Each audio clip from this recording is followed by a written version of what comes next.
Memang bahasa Indonesia pun tu asal-usul dia daripada mana? Daripada Melayu Malaysia. Jika berbicara tentang bahasa, warganet negeri Malaides terkadang selalu berpandangan penuh dengan pemikiran terbaliknya. Ketika bahasa Indonesia berkembang, dan merasuki generasi mudanya, lalu ada warganet negeri Malaides yang mengatakan, sesungguhnya bahasa Indonesia itu berasal dari bahasa Melayu Malaides. Akui saja semua. Memang bahasa Indonesia pun tu asal-usul dia daripada mana? Daripada Melayu Malaysia. Okey, patut apalah, memanglah Melayu Malaysia ni number one. Kau faham tak? Yang rakyat kau sendiri pun bekerja dalam Malaysia ni tau. Rakyat kau sendiri, rakyat Indonesia ni bekerja dalam Malaysia ni berpuluh-puluh juta, bahkan beranak pinak. Itu yang membuktikan kalau Malaysia lagi maju power daripada Indonesia. Kau faham tak? Sungguh pemikiran yang amat super terbalik, dan amat sangat memalukan. Itu sama saja ia sedang mempertontonkan kebodohannya. Kemudian ada juga yang mengaku sebagai seorang guru sejarah, yang mencoba membeberkan tentang asal-muasal bahasa Indonesia, yang menurutnya, kalau asal-muasalnya berasal dari bahasa Melayu Malaides. Jadi seolah-olah bahasa Melayu yang berkembang di Pulau Sumatera, hingga menyebar ke Riau Lingga, sumbernya adalah dari wilayah negara mereka, yaitu Johor, negeri Malaides. Sebab ramai orang yang tak tahu sejarah dan mereka terlampau angkuh, sombong, ignorant untuk belajar. Okey? Sikitlah. Saya tak nak cerita pasal rakyat Indonesia yang mengatakan bahasa Melayu ni bukan Malaysia punya, bukan semenanjung Malaysia. Tak apa, itu masalah dia, dan saya ada berdebat dengan dia dan nampaknya dia tak nak terima. Itu lantak dia, masalah dia. Cuma saya nak orang kita, orang Malaysia tahu sejarahnya sedikit sebanyak. Saya guru sejarah lah, saya mengajar sejarah. Boleh lah, maknanya adalah credential saya nak bagi tahu fakta sikit sebanyak. Okey, habis sikit, tak payah panjang-panjang. Kita cerita pasal yang dia cakap pasal bahasa Melayu ni asal daripada Riau Lingga. Masa bahasa Melayu dijadikan bahasa yang dominan di Nusantara ni, di waktu itu adalah Kesultanan Johor Riau Lingga. Johor Riau Lingga ni adalah satu kesultanan yang wujud bermulanya di Johor. Di Johor kemudian membesar, meluaskan pengaruhnya hingga ke Riau Lingga. Selepas itulah bahasa Melayu yang kita guna sekarang, yang awak bercakap, saya bercakap sekarang, yang digunakan sebagai asas bahasa kepada kebangsaan Indonesia dan juga Malaysia dan juga Singapura dan juga Brunei, berasal daripada situ. Kosakata dan juga tata bahasanya semuanya bermula daripada situ dan dikembangkan. Bukan daripada Riau, tapi Johor Riau. Johor Riau tu kesultanannya dari Johor yang berakar umbi daripada Melaka. Selepas Sultan Melaka, kerajaan Melaka diserang, dirampas oleh Portugis, mereka pergi ke Johor membina sebuah kesultanan baru. Itu ceritanya, tapi ramai orang daripada Indonesia tak tahu, dan Malaysia pun ramai yang tak tahu. Jadi video ni adalah untuk sikit banyak kita tahu benda, fakta. Bukan hanya cerita tak tahu apa benda dan tiba-tiba masuk sentimen antara negara Malaysia dan Indonesia. Sedangkan bahasa Melayu wujud sebelum negara Malaysia dan Indonesia lagi. Dan sepertinya negeri Malaides dipenuhi dengan orang-orang yang mempunyai pemikiran terbalik. Jadi wajar saja hingga sampai saat ini masyarakat negeri Malaides sulit menemukan identitas jati dirinya. Dari penjelasan warga negeri Malaides yang mengaku sebagai guru sejarah tersebut, penuh dengan ilmu pembodohan sejarah yang butuh dengan pengakuan, kalau negeri Malaides mempunyai peran penting terhadap perkembangan dunia, khususnya bahasa Melayu. Tanpa melalui suatu kajian dan sebagainya, tiba-tiba ia menyimpulkan bahwa sumber bahasa Melayu di Riau Lingga adalah berasal dari Johor, negeri Malaides, lantaran dahulu ada kerajaan Johor Riau Lingga. Dan dipisahkan oleh dua penjajah yang berbeda, Riau Lingga dijajah Belanda, yang kini menjadi bagian dari Indonesia, sedangkan Johor dijajah Inggris lalu bersekutu dengan penjajah Inggris, hingga terbentuknya negara Malaysia, yang kini kami sebut negeri Malaides. Merdeka. Soekarno tidak pernah melepaskan tangannya, merdeka. Kita yang punya ini. Tetapi orang Melayu sangat bersedih. You will suffer if British go. Jangan kita merdeka. Siapa kata orang Melayu nak merdeka? Straight Time menyatakan orang Melayu menentang kemerdekaan. Lebih-lebih lagi orang Johor.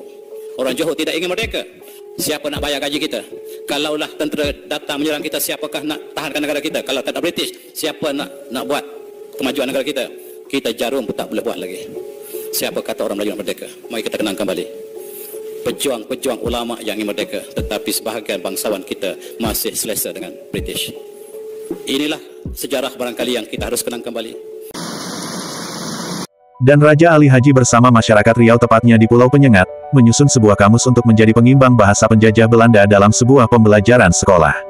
Namun oleh penjajah Belanda malah dijadikan sebagai bahasa pembelajaran di sekolah, dikarenakan sudah memiliki struktur perbendaharaan bahasa yang cukup baik. Raja Ali Haji adalah bangsawan yang berasal dari Riau Lingga di Pulau Penyengat, yang kini menjadi pahlawan nasional negara Indonesia, yang berperan penting dalam terciptanya bahasa Indonesia. Namun tetap saja bahasa Indonesia yang mengambil dari akar bahasa Melayu Riau Lingga, diklaim sebagai bersumber dari Johor, negeri Malaides.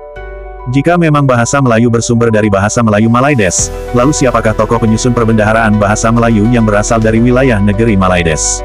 Tentu saja tidak ada, karena bahasa Melayu Malaides sejak pertama kali negeri Malaides mendapat kemerdekaannya, tidak ada satu orang pun yang memiliki kemampuan menyusun perbendaharaan kamus bahasa.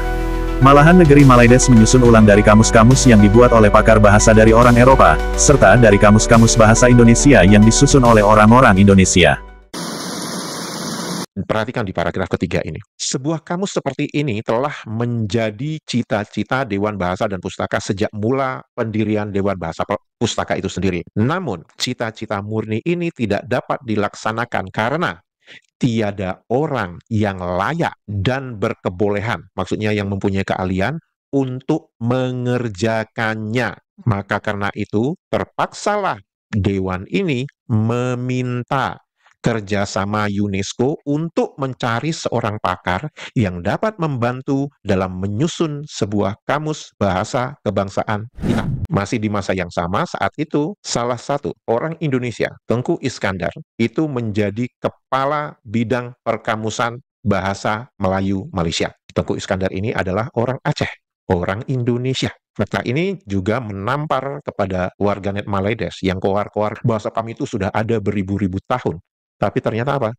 Untuk menyusun kamus aja, kalian harus menggunakan rakyat Indonesia. Kamus apa saja yang mereka gunakan sebagai acuan atau untuk mereka mengcopy paste agar bisa dimasukkan kosakata tersebut di dalam kamus mereka, kita bisa melanjutkan membaca di pendahuluan ini. Untuk menyiapkan kamus ini dalam masa yang sesingkat-singkatnya, di samping berusaha menjadikannya selengkap mungkin, disusunlah suatu sistem pelaksanaan sebagai berikut. Diadakan suatu sistem kartu yang mengandungi cabutan kata-kata dari kamus-kamus standar yang luas dipergunakan. 1. Untuk mendapat kata-kata Melayu modern, dipergunakan kamus bahasa Melayu oleh R.O. Winstedt. Bukan orang Melayu kan ya?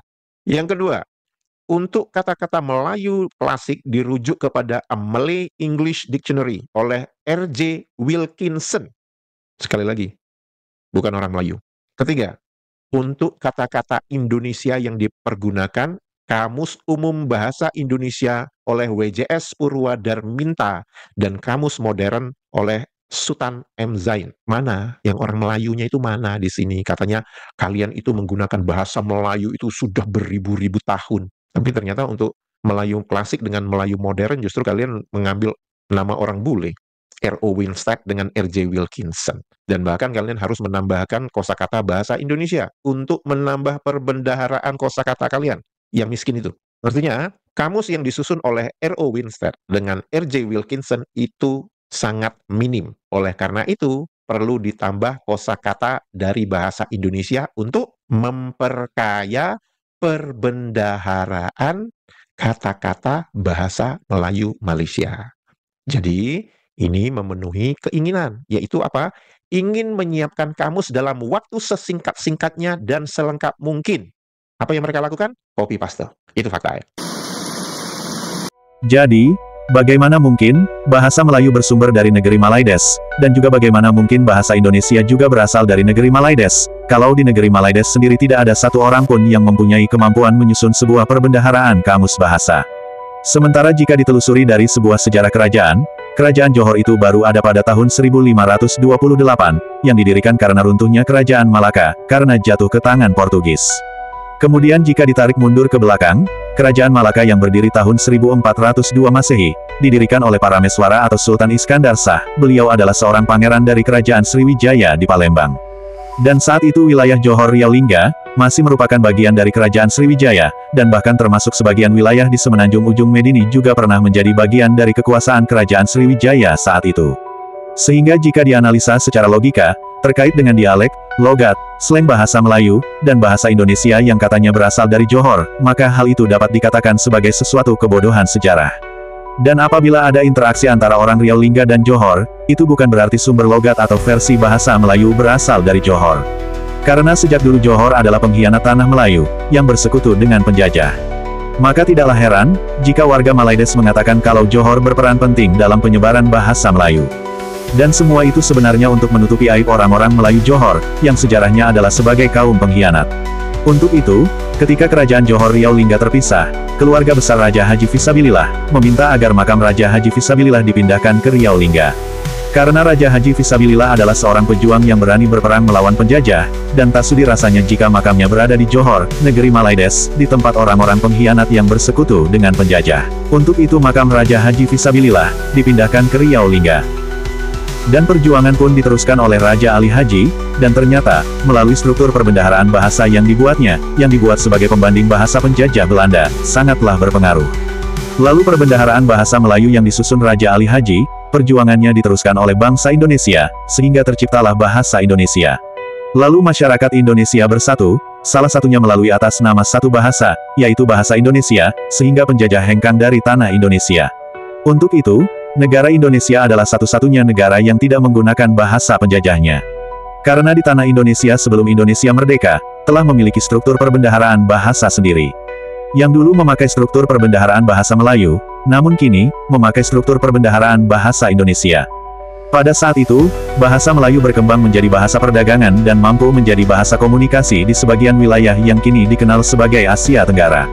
Jika dikaitkan dengan bahasa Indonesia, semua orang Indonesia pastinya tahu, bahwa akar bahasa Indonesia adalah dari bahasa Melayu, sebelum ia berkembang seperti saat ini, dengan unsur-unsur kebahasaannya, termasuk penyerapan kosakata-kosakata dari bahasa daerah yang ada di Indonesia serta bahasa-bahasa asing.